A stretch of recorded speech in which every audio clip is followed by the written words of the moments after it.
Tarak sir, మీరు కోరుకున్నట్టే అమ్మవారి చీరని కట్టుకున్నాను.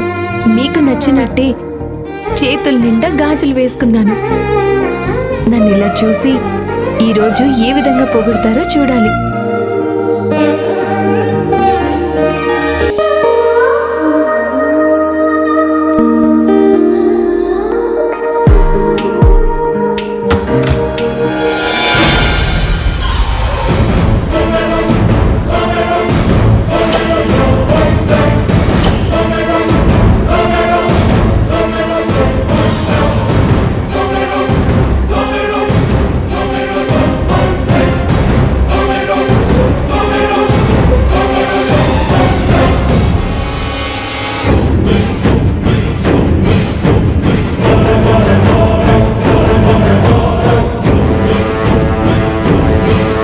ఏంటే పనిదాన్లాగా ఉండకుండా పట్టపు రాణిలా తయారయ్యావు? ఈ ఇంట్లో పని మనుషులుండే పద్ధతి ఇది కాదు. అంటే అమ్మగారు అది ఏయ్,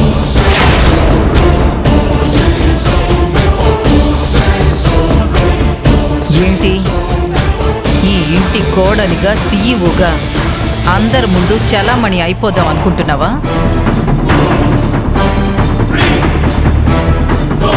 ఇంటికొచ్చిన అతిథుల ముందు కాలు మీద కాలు వేసుకుని దర్జాగా నీ దర్శనం చూపిద్దాం అనుకుంటున్నావా? అలా ఏం లేదమ్మగారు.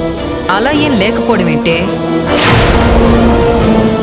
నా కాళ్ల దగ్గర పడుండాల్సిన నా ఇంటి పని మనిషి నాతో సమానంగా ముస్తాబయ్యి అతిథుల ముందుకొస్తే నా పరువేమవ్వాలి? అది కాదమ్మగారు, నేను చెప్పేది. ఏంటి నువ్వు చెప్పేది నేను వినేది? నా ఫ్యామిలీ ఫోటోలో నువ్వున్నావనే ఒక్క కారణంతోనే ఆ రోజు ఆ ఫ్యామిలీ ఫోటోని తగలబెట్టేశాను. మర్చిపోయావా?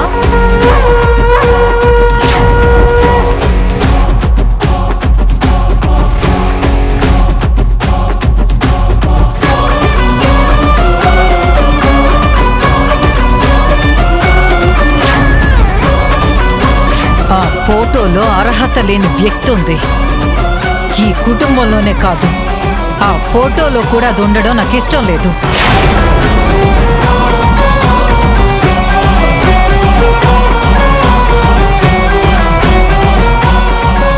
ఆనాడే నీకు చెప్పాను, నీలాంటి పని మనిషి నా కొడుకు పక్కన భార్యగా ఉంటే వాడికి కుటుంబమే ఉండదు అని, తన సొంత మనుషుల ప్రేమ కూడా తనకి దక్కదు అని. అయినా నువ్వెంత అందంగా ముస్తాబయ్యావు అంటే ఏమనుకోవాలి? అయినా మా ఫ్యామిలీలో కలిసిపోవాలి అని ప్రయత్నిస్తున్నావు అంటే నిన్నేం చెయ్యాలి?